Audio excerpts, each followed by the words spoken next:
With a low moan, Morgan forced herself awake, jerking upright. Her muscles were rigid. She pressed back against the solid oak headboard, letting it cool her perspiration-drenched skin.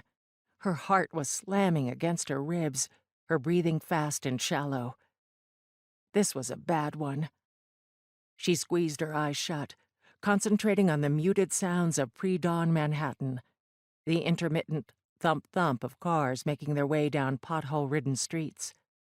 A distant siren, the hum of 24/7 just outside her brownstone window. It connected her to life, to the comfort of what was real and familiar. She drank it in, fighting to drown out the images of her nightmare before they engulfed her. It was an exercise in futility. The nightmares might be sporadic, but the vivid memories had been seared inside her head for the past 17 years. She shoved back the covers and swung her legs over the side of the bed. Her nightshirt was damp and clinging to her body. Her hair was plastered to the back of her neck.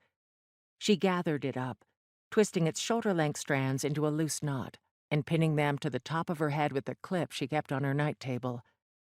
A winter draft blew past her, and she shivered. She'd half expected tonight's episode. It was that time of year.